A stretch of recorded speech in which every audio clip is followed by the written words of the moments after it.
Jangan lupa like, komen, dan subscribe channel YouTube TVRI Bengkulu dan nyalakan lonceng notifikasinya.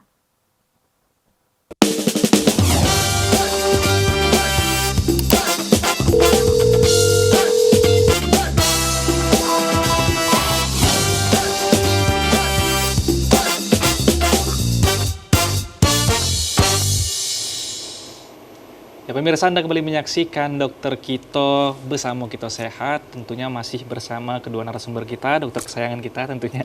Masih ada dengan Dokter Putri dan juga Dokter Junia. Nah setelah di segmen sebelumnya kita membahas mengenai gejala GERD ini seperti apa dan juga perbedaan secara umum antara GERD dan juga MAH. Kali ini kita akan mendengarkan langsung dari Dokter Junia. Silakan, Oke, dokter. kita lanjut. Hati-hati dokter. Siap, selalu hati-hati. Oke, tadi udah sedikit banyak dijelaskan. Sekarang diagnosis. Diagnosis itu sebenarnya tugas dokter. Cuman untuk masyarakat awam perlu tahu nih early sign-nya, tanda-tanda awalnya. Sehingga dokter nanti kan saat bertanya ke pasien, itu pasien udah membawa informasi yang dibutuhkan. Begitu. Apalagi sekarang masyarakat kita kalau ada penyakit terus cerita dengan teman-temannya, tiba-tiba langsung jadi dokter kaget ya biasanya. Langsung mau diagnosis sendiri ya dokter. Atau nanti namanya dari itu ya, Google. Iya, langsung sok tahu sendiri itu biasanya. Betul, jadi self diagnose, kemudian cemasnya bertambah, malah memperberat GERD-nya. Gitu. Oke, kita mundur ke tadi ini sudah ya. Kita ke diagnosis. Nah, diagnosis sendiri di kedokteran itu kan melalui banyak tahap. Awalnya wawancara medis dulu, kemudian pemeriksaan fisik dan pemeriksaan penunjang. Nah, dari wawancara medis itulah ditanya keluhan-keluhan pasien. Seperti yang dijelaskan Dokter Putri tadi, ada namanya heartburn atau rasa terbakar. Itu ciri khasnya berbeda dengan MAH lain. Kalau MAH lain mungkin ada rasanya dadanya rasa perih, kemudian rasa tertusuk-tusuk begitu atau ngilu gitu. Kalau heartburn itu khas di GERD. Karena ada yang naik. Asam lambung itu sifatnya itu iritan. Jadi kalau dia berada tidak pada tempatnya, dia mengiritasi jalur tersebut. Kalau di lambung pun sebenarnya apakah dia bisa mengiritasi lambung? Bisa. Kalau lapisan pelindung lambungnya rusak. Disitulah rasanya nanti ada yang sampai luka lambungnya ya. Itu beda lagi diagnosisnya.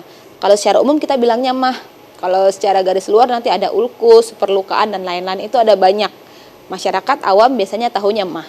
Oke, kalau luka lambung tadi, lapisan lambung tadi itu namanya baru MAH itu ya dokter ya? Luka lambung, itu ada banyak lagi pembagiannya. Lokasinya di mana, di setelah lambung kah, di lambung kah, kemudian dia dengan infeksi kah, dia ada banyak lagi jenisnya. Tapi secara general, penyakit lambung kan kita kenalnya MAH. MAH-nya jenis apa? Nah, sekarang kita bahasnya yang GERD. Nanti obat-obatannya pun berbeda. Apanya yang dihambat, apakah asam lambungnya, apakah lapisannya yang diperbaiki, itu tergantung jenisnya. Banyak juga berarti ya keluarga penyakit MAH nih dokter? Banyak, lumayan banyak, betul. Nah, selain heartburn, rasa terbakar, ada regurgitasi. Biasanya itu ada mual begitu, kemudian rasa berbalik nih, makanan dari lambung naik ke atas. Karena katupnya itu harusnya udah masuk ya udah nggak bisa keluar. Nah, katupnya itu dengan berbagai kelainan, tadi yang dijelaskan Dokter Putri bisa rusak jadi bisa naik.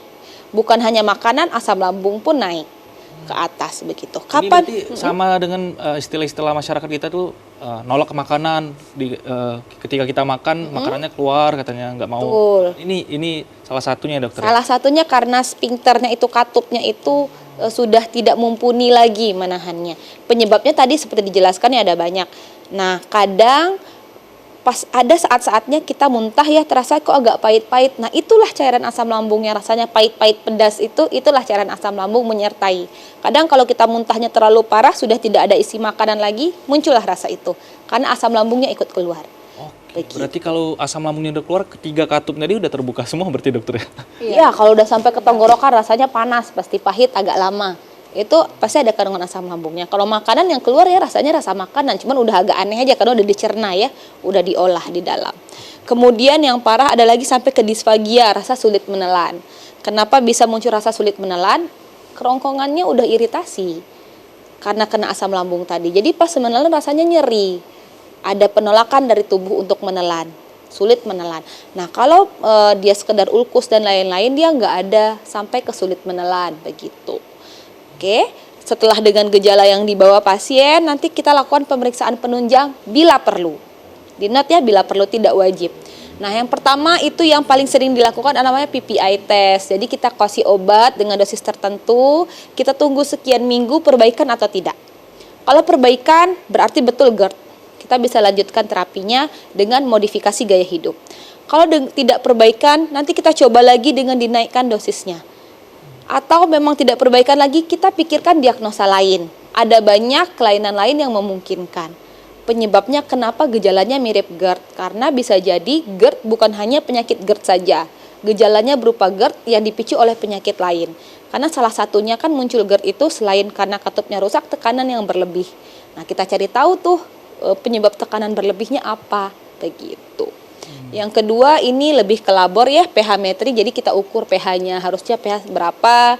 Nanti kalau pH-nya didapatkan lebih basa, ternyata kita bisa mendiagnosa begitu, atau lebih asam. Yang ketiga ini dengan kuesioner, GERD-Q namanya. Nah, GERD-Q ini nanti ada satu kuesioner, ditanyakan kepada pasien, dijawab oleh pasien. Kalau skornya besar sama dengan 8, kita bisa tegakkan diagnosisnya GERD. Begitu. Tapi biasanya kita tidak sampai yang ketiga sih kalau memang tidak ada warning sign atau red sign-nya gitu. Nggak remedial ya, dokter? Iya, tidak gawat darurat menurut kita ya. Kita cukup ke yang pertama dulu. Itu yang paling simpel dan sekalian pengobatan juga begitu. Dan paling minim biaya untuk biar tidak memperberat di pasien juga. Kecuali di kondisi tertentu baru kita perlukan pemeriksaan penunjang lain. Oke, lanjut ke tata laksana. Nah, tata laksana ini nice to know saja. Yang pertama itu kita coba dengan satu first line-nya ada. Obat first line-nya, dosisnya kita mulai dengan dosis awal. Kalau tidak sembuh nanti kita naikkan. Dan itu mingguan. Makanya kalau pengobatan GERD tidak bisa, dok kok udah minum obat 5 hari nggak membaik ya. Memang pengobatan GERD jangkanya panjang. Karena kita bukan... yang diperbaiki ini kan sphincternya yang longgar atau penyebabnya yang kenapa bisa sphincternya longgar. Jadi itu kan butuh modifikasi yang lama, waktunya juga butuh waktu yang lama. Jadi jangan kaget kalau pasien didiagnosa GERD, kenapa saya suruh berulang ke dokternya kalau muncul gejala, kenapa harus di follow up? Karena memang pengobatannya cukup panjang. Oke, berarti nggak bisa ya dok ya, misalnya teman kita kena penyakit GERD, kemudian dia udah dikasih obat oleh dokter, kemudian kita merasakan hal yang sama, terus kita beli obatnya dan ingin merasa sembuh, nggak bisa ya dokter ya? Betul, harus ada maintenance, termasuk ke gaya hidup pun harus di maintenance, begitu. Oke, kemudian nggak mempan nih dosis pertama, kita bisa coba ke lini keduanya. Nah, lini keduanya kita berikan dosis tunggal 4 minggu. Kita evaluasi setelah 4 minggu. Kalau membaik, kita bisa stop. Nanti kalau dia muncul lagi, kita mulai obati lagi. Nah, tapi kalau sudah minum obat 4 minggu, kita evaluasi masih ada gejalanya, kita naikkan dosisnya. Makanya saya bilang tadi bukan obat yang rata-rata minum obat yang 5 hari, 7 hari ya. Ini mainnya mingguan. Begitu. Jadi jangan kaget kenapa kok lama, apakah obatnya tidak mempan, bukan, lanjutkan, memang prosesnya seperti itu. Sampai nanti di batasnya memang udah dosis ganda pun tidak bisa, kita berkonsul ke lebih lanjut ke dokter yang lebih spesialis. Oke. Jadi dokter tujuan diberikannya obat ini untuk memperkecil katup yang tadi supaya dia tidak naik ke saluran pencernaan atau seperti apa sebenarnya dokter? Nah, untuk katup sendiri itu lebih ke modifikasi gaya hidup. Kenapa dia bisa longgar begitu ya? Obat-obat ini dia lebih ke regulasi ke asam lambungnya. Begitu. Kan ada beberapa kondisi yang asam lambungnya itu memang berlebih. Sehingga tekanannya lebih ya, ke katupnya juga jadi longgar. Atau memang kadang asam lambungnya normal, cuman katupnya yang terlalu longgar. Kondisinya itu berbeda-beda setiap pasien. Oke. Makanya kita ada uji coba tadi, obat tadi. Oke, berarti kalau minum obat tanpa memperbaiki gaya hidup juga percuma berarti ya dokter? Betul. Ya? Oke dokter, semakin menarik, kita akan bahas di segmen selanjutnya dokter. Silakan duduk dulu.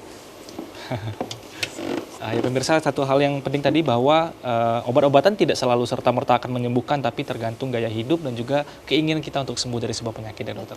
Ya pemirsa, jangan kemana-mana, tetap di Dokter Kito, bersama kita sehat.